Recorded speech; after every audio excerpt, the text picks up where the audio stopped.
Mo kí gbogbo etí tó ń gbọ́ mi pé a kú dédé àsìkò yìí. Ọ̀run ṣíṣí orí ìrìn ni èyí. Ọ̀run ṣíṣí ti ojoojúmọ́ tí olùdarí ìjọ ìràpadà olùṣọ́ àgùntàn EA Adeboye kọ. Èní ni ọjọ́ Ẹtì, ọjọ́ kẹjọ, oṣù kẹta, ọdún 2024. Àkọlé ọ̀run ṣíṣí tòní ni ẹni àmì òróró gbọ́dọ̀ ṣiṣẹ́ dáadáa. Àkọ́sórí wa ta rí nínú ìwé Jòhánù orí 5 ẹsẹ̀ 17, èyí tí ó kà báyìí pé ṣùgbọ́n Jésù dáhùn wípé bàbá mi ń ṣiṣẹ́ títí di ìsinsìnyí, èmi sì ń ṣiṣẹ́. Ọ̀pọ̀ àwọn ènìyàn máa ń rí ẹni àmì òróró, wọn yóò sì lára wọn. Àwọn náà fẹ́ láti gbé ọwọ́ lé àwọn aláìsàn kí ara wọn sì dá. Àmì òróró láti wo aláìsàn sàn ẹ̀wẹ̀ wà fún gbogbo onígbàgbọ́. Ìwé Máàkù orí 16 ẹsẹ̀ 17 títí dé 18 sọ pé bí o bá jẹ́ onígbàgbọ́, àwọn àmì kan yóò máa bá ọ lọ. Lára rẹ̀ ni wíwo aláìsàn sàn.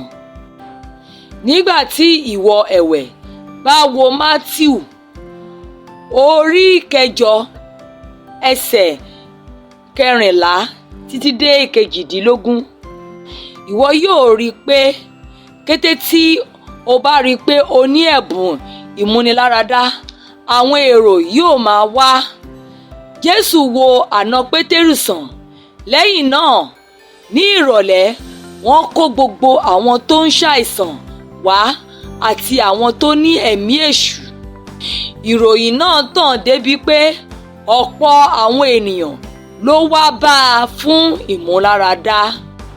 Tí o bá fẹ́ lè gbé ọwọ́ lé aláìsàn fún ìwòsàn wọn, o gbọ́dọ̀ ṣetán láti ṣiṣẹ́ kárakára.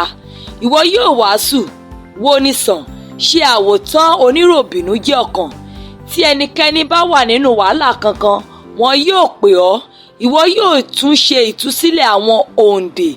Àwọn tí ẹ̀mí èṣù ń yọ lẹ́nu yóò máa bẹ̀ ọ́ wò lóòrèkóòrè.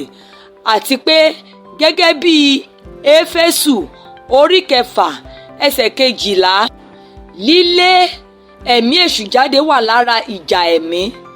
Ìjà ẹ̀mí kì í ṣe fún ọ̀lẹ.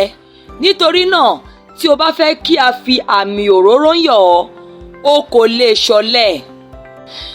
Jésù Olúwa ní àmì òróró.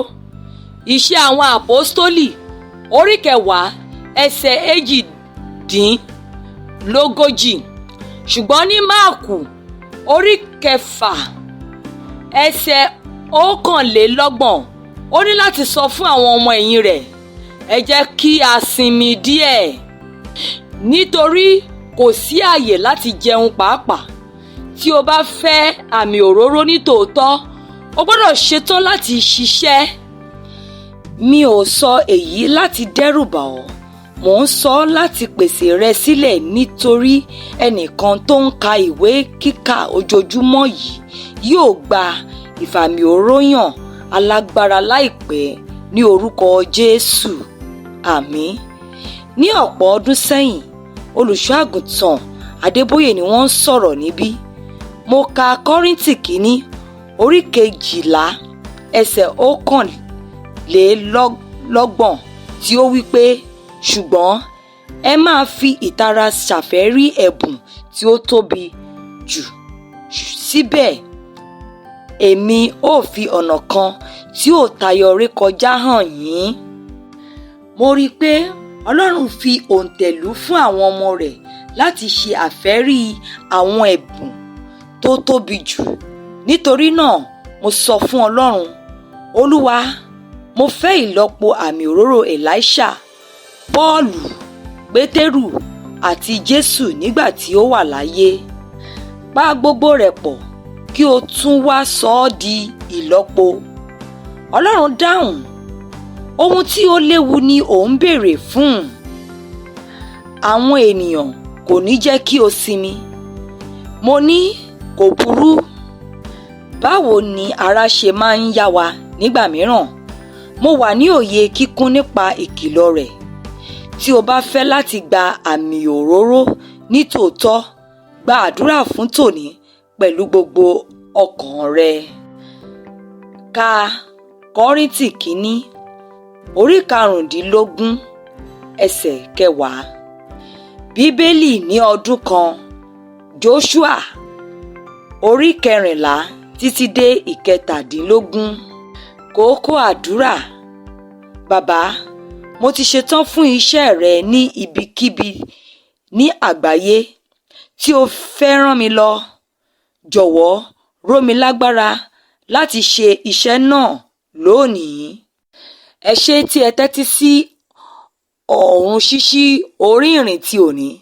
Tí ẹ bá fẹ́ darapọ̀ mọ́ wa láti máa pín Ọ̀run Ṣíṣí lórí ayélujára, yálà WhatsApp ní, Telegram tàbí YouTube, ẹ tẹ àtẹ̀jíṣẹ́ Ọ̀run Ṣíṣí sí orí 80805565656.